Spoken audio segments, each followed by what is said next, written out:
My key wouldn't turn. I stood on the porch of my childhood home, the brass key trembling between my fingers as I twisted it again and again into a lock that no longer recognized me.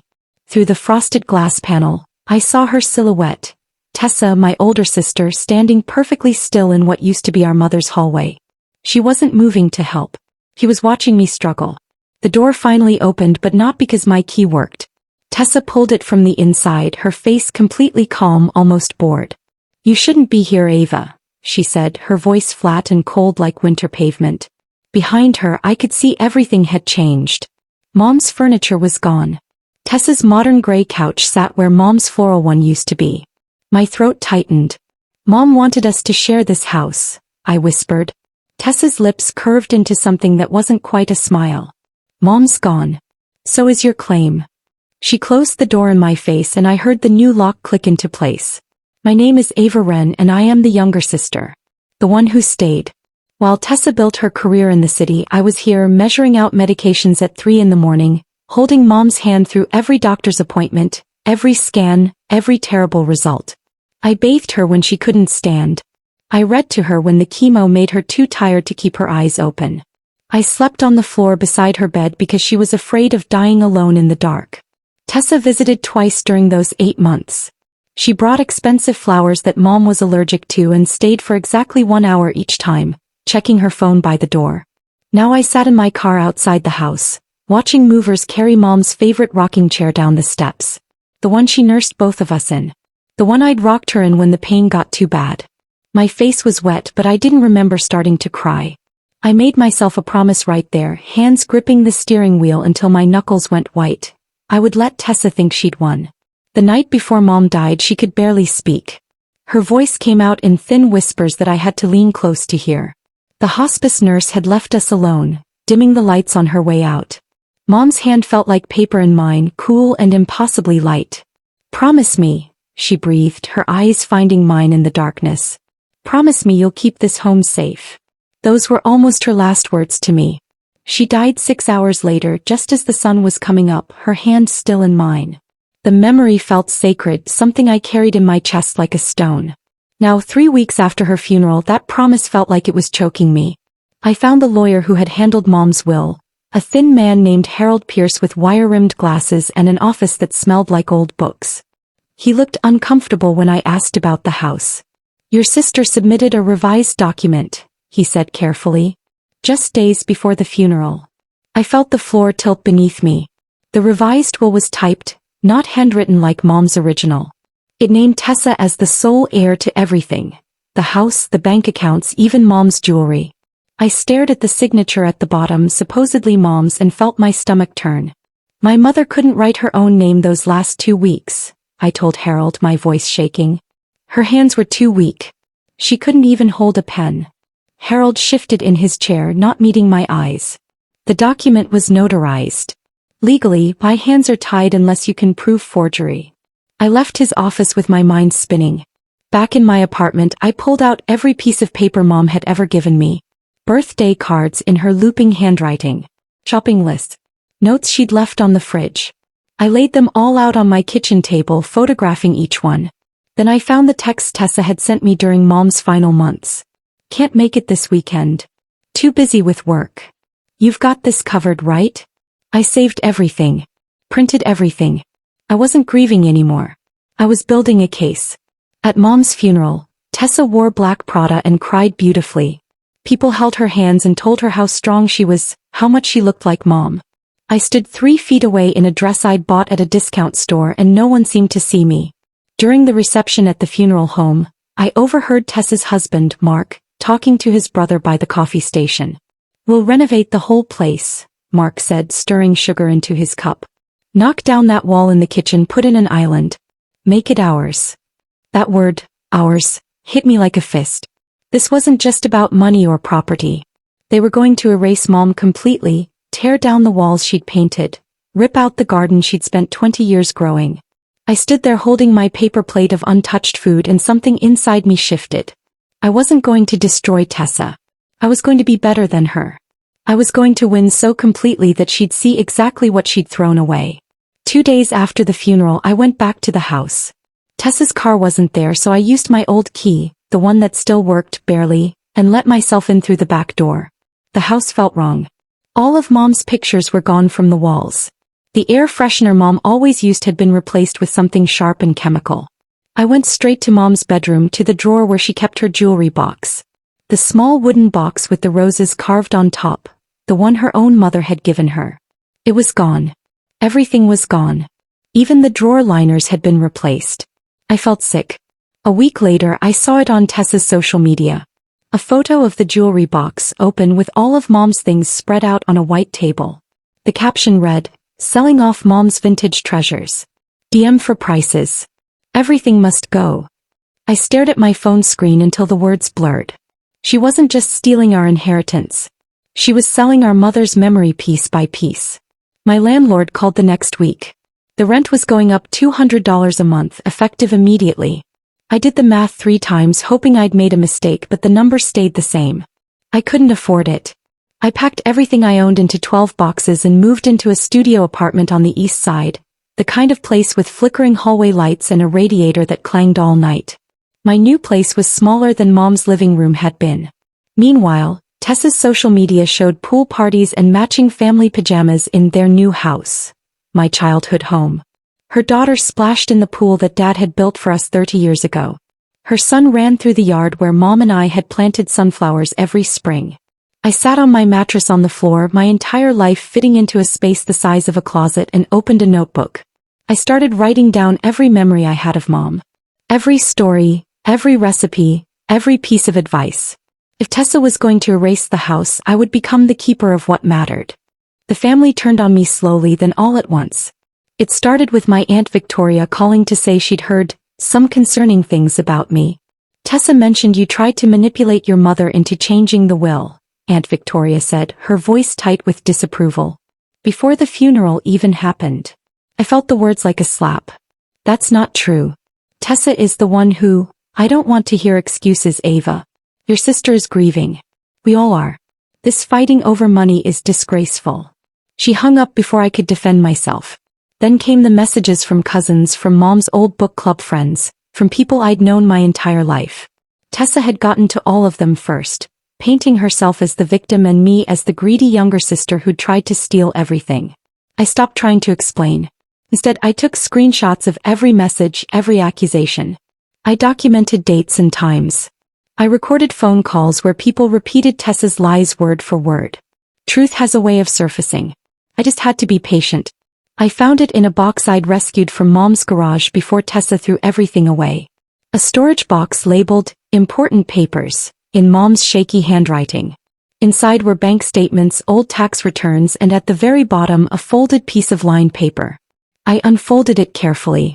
It was a draft of the will, written in Mom's unmistakable handwriting, dated just 5 days before she died.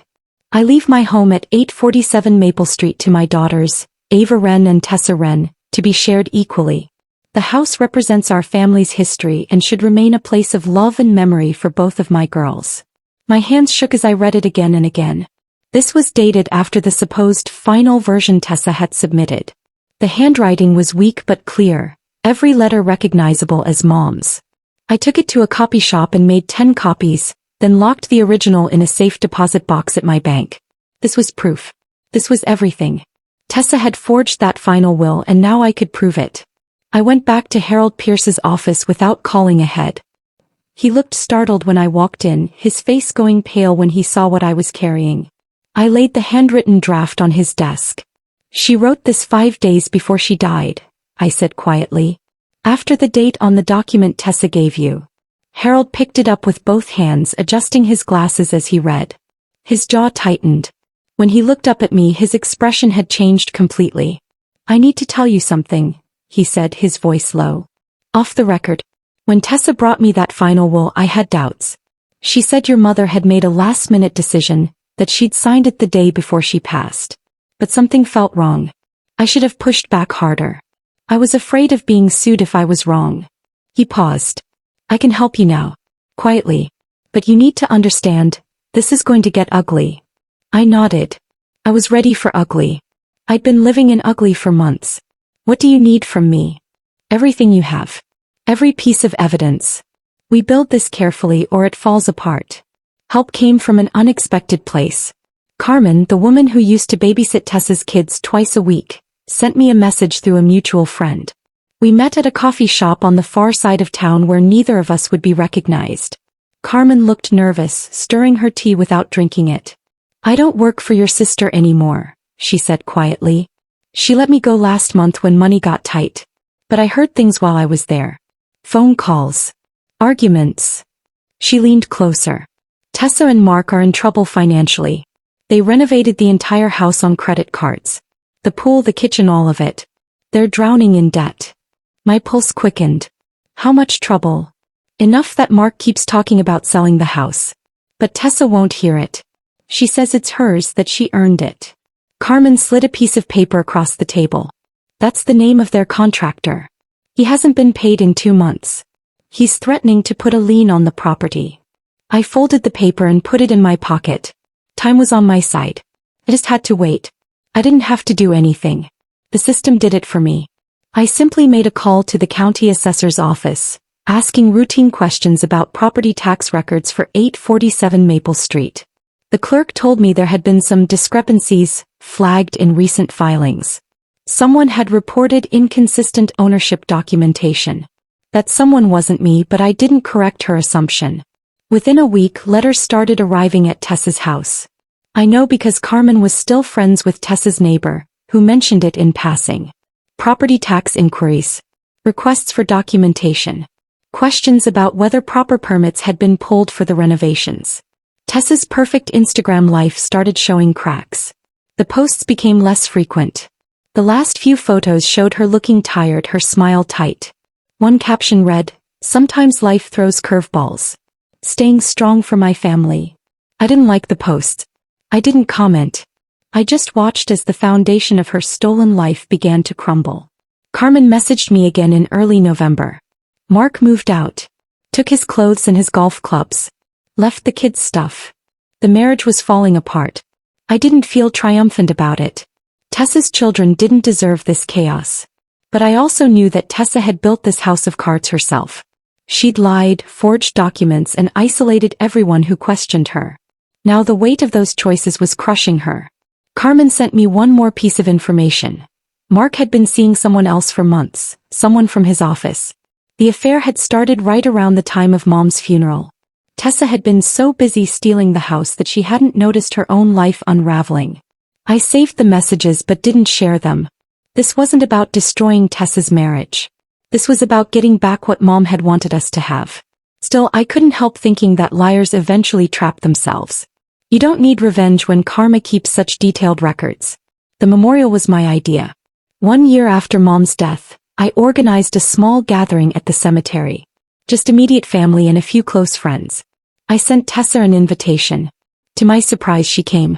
We stood on opposite sides of Mom's grave, the polished granite headstone between us like a referee. People whispered memories and cried quietly. When everyone else had left, Tessa and I stood there alone in the cold November wind. "Still playing the victim?" she said, her voice sharp. I looked at her carefully. She'd lost weight. Her expensive coat hung wrong on her shoulders, and there were shadows under her eyes that makeup couldn't quite hide. "I'm not playing anything," I said calmly. "I'm just remembering who raised us. What she taught us about honesty. About loyalty." Tessa's face flushed red. "You don't get to lecture me." "I'm not lecturing. I'm just sad that you forgot." She stormed off toward her car, heels clicking on the cemetery path. But her hands were shaking when she opened her car door. Something was breaking inside her and we both knew it. Someone sent an anonymous email to the county recorder's office. I learned about it later through Harold, who had connections in the courthouse. The email contained scanned images of 2 wills. The forged one Tessa had submitted and the handwritten draft in Mom's actual handwriting. The email pointed out the date discrepancies and questioned the signature authenticity on Tessa's version. An investigation was opened quietly. The county examiner requested the original documents for forensic analysis. Tessa received a letter asking her to appear for questioning. I heard she blamed Mark at first, convinced he'd betrayed her out of spite for the divorce. Then she blamed Harold. Then she blamed me, though she had no proof. The paranoia was eating her alive. I never confirmed or denied sending that email. I just watched as the system did what it was designed to do: uncover fraud. Sometimes justice doesn't require dramatic confrontations. Sometimes it just requires one person who refuses to let a lie stand unchallenged. I drove by the house in December. I couldn't help myself. The renovations had stopped halfway. There was plastic sheeting over what was supposed to be a new bay window. The yard was overgrown, nothing like the pristine lawn from Tessa's summer photos. Paint cans sat stacked on the porch, weathered and rusted. The house looked sick, like it was dying from the inside out. Through the window I could see that the furniture had been rearranged again. The gray couch was gone, probably sold. Moving boxes were stacked in the hallway. Mark's truck was nowhere to be seen. The mailbox was stuffed so full that envelopes stuck out at odd angles. I didn't feel satisfaction looking at it. I felt sad. This was my childhood home, the place where I'd learned to ride a bike and baked cookies with Mom and hidden from thunderstorms under the stairs. Tessa had turned it into something hollow and broken. But houses are just structures. What mattered, the memories, the love, that lived in me now. She could never take that away. Harold called me in January. His voice sounded strange, almost excited. I need you to come to my office. Bring your evidence. All of it. I went that afternoon. In his office he closed the door and pulled down the shades. From a locked drawer he took out a small recording device. When Tessa brought me that final will, he said slowly, I recorded our conversation. Something I do with all estate cases for my protection. I kept this copy, though I shouldn't have. He pressed play. Tessa's voice filled the room, younger somehow, more nervous than I'd ever heard her. Mom couldn't really sign properly those last few days, Tessa's recorded voice said. Her hands weren't steady. So I helped her. Guided her hand.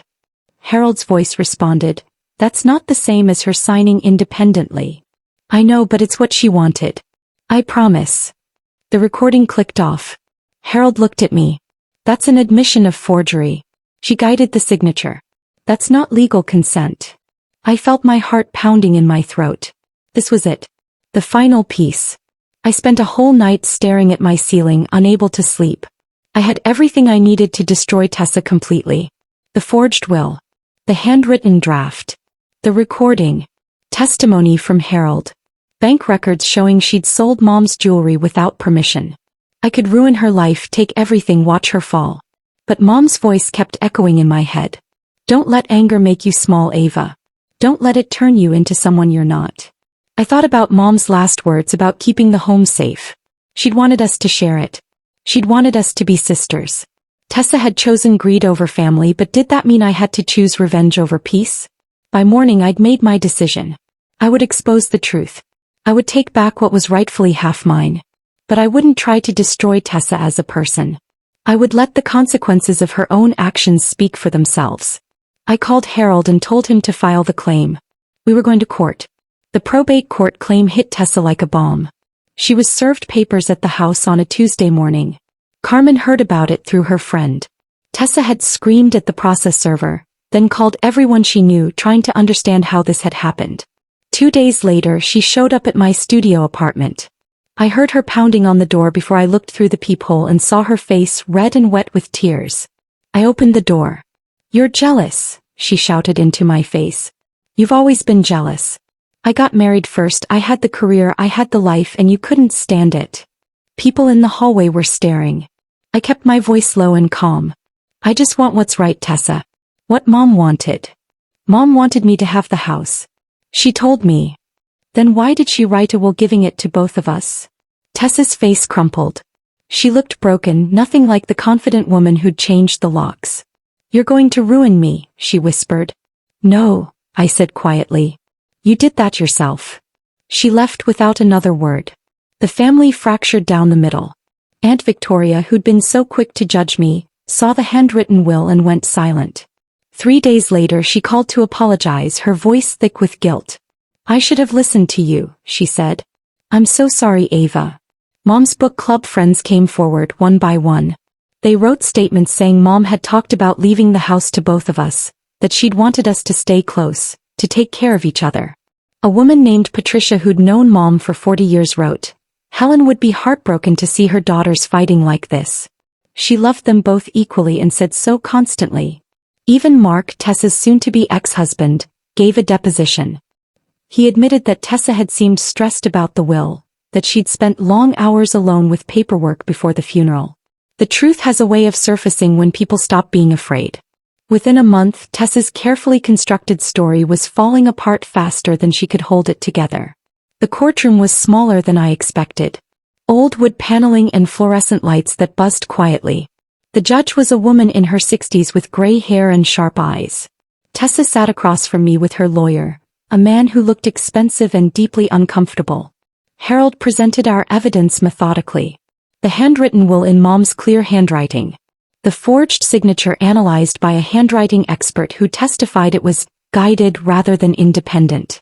The recording of Tessa admitting she'd helped Mom sign. The room went completely silent when the recording played. I watched Tessa's face as her own voice filled the courtroom. She closed her eyes, tears streaming down her cheeks. When it ended, the judge removed her glasses. "Ms. Wren," she said to Tessa, "this is forgery. Do you understand the seriousness of these allegations?" Tessa stood shakily. "I thought I was helping. Mom was so weak and I thought it's what she wanted. The law requires independent consent. Guiding someone's hand is not consent." The judge's voice was ice. The property was ordered returned to joint ownership, split equally between both daughters. The news spread through the family like wildfire. Tessa's lawyer tried to negotiate a settlement where she'd buy out my half, but her finances were destroyed. The debt from the renovations, Mark's divorce attorney, her own legal fees. It had buried her. She put the house on the market 3 weeks after the ruling. Within a month, she'd lost her job at the marketing firm. Someone had told them about the forgery case, the court ruling, the investigation into document fraud. Her professional reputation was shattered. Her friends stopped returning calls. People she'd known for years avoided her at the grocery store. I didn't celebrate any of it. I watched from a distance, feeling mostly numb. This wasn't victory. This was just the truth finally being acknowledged. Harold called to tell me that Tessa had moved into a small apartment across town, that Mark had primary custody of the kids. She'd lost almost everything she'd stolen and everything she'd built on top of that lie. I signed my half of the ownership papers with a steady hand. The house was legally mine now, shared ownership with a sister who couldn't afford to keep her half. Finally, the day I walked back into 847 Maple Street, I stood on the porch for a long time before using my key. The same porch where I'd stood a year and a half ago, locked out and crying. I slid the key into the lock. It turned smoothly like it had been waiting for me. Inside the house was a mess. Half-finished renovations everywhere. Holes in the walls where Tessa had started projects she couldn't complete. The kitchen island was installed but not connected to plumbing. The backyard pool sat empty, gathering leaves. But underneath the damage I could still see Mom's house. The oak floors she'd refinished herself. The built-in bookshelves Dad had made before he died. The window seat where I used to read on rainy afternoons. I walked through every room, touching the walls, remembering. In Mom's old bedroom I found something Tessa had missed. Behind the radiator, tucked into a gap, was a small envelope with my name on it in Mom's handwriting. Inside was a photograph of the 3 of us, Mom, Tessa, and me from when we were little. On the back Mom had written, "My beautiful girls. I hope you always take care of each other." I sat on the floor and cried for the first time in months. I bought paint the next day. Deep crimson, the exact shade Mom had always loved. She talked about painting the front door that color for years but never got around to it. I spent a Saturday morning with a brush and a roller, carefully coating the door until it glowed like a ruby. Neighbors slowed down as they walked past, staring. Some waved. One older woman stopped and smiled. "Your mother would have loved that color," she said. "She always talked about doing that." "I know," I said. "That's why I chose it." Inside, I started undoing Tessa's renovations one piece at a time. I removed the gray paint and went back to the soft yellow Mom had chosen. I took out the modern light fixtures and found vintage ones at antique shops that matched the house's original style. I wasn't trying to erase Tessa exactly. I was trying to bring Mom back, to honor the home she'd built and loved. The house started to feel alive again, like it was breathing easier. Room by room it became the place I remembered. A place of love and memory, just like Mom had written in her will. 6 months later, on a Sunday afternoon, Someone knocked on the crimson door. I opened it to find Tessa standing there. She looked smaller somehow, wearing jeans and a plain sweatshirt, her hair pulled back simply. No expensive coat. No perfect makeup. Just my sister looking tired and broken. "I lost everything," she said quietly. Her voice was hollow. I leaned against the doorframe waiting. "The job, the marriage, most of my friends. The kids live with Mark now. I see them on weekends." She looked past me into the house. "I know I don't deserve forgiveness. I know what I did was unforgivable. I wanted to say I'm sorry. Even if it doesn't matter anymore." I studied her face. I could see the truth there now in a way I couldn't before. Real regret, not just regret at being caught. "It matters," I said finally. I reached into my pocket and pulled out a spare key. I held it out to her. "For visits. Not for living." She stared at the key like she couldn't believe it was real. "Why?" "Because Mom wanted us to be sisters. And because I built myself back. Maybe you can too." She took the key with a shaking hand. She didn't come inside that day. She just thanked me and left. But 3 weeks later she came back for Sunday dinner. We didn't talk about the past. We just sat at Mom's old table and ate spaghetti and tried to figure out how to be family again. It wasn't forgiveness yet. But it was a beginning. I'd won by choosing peace over revenge, dignity over destruction. And every time I turned that key in the crimson door, I knew Mom would be proud. The lock that had once kept me out now welcomed me home. That was victory enough.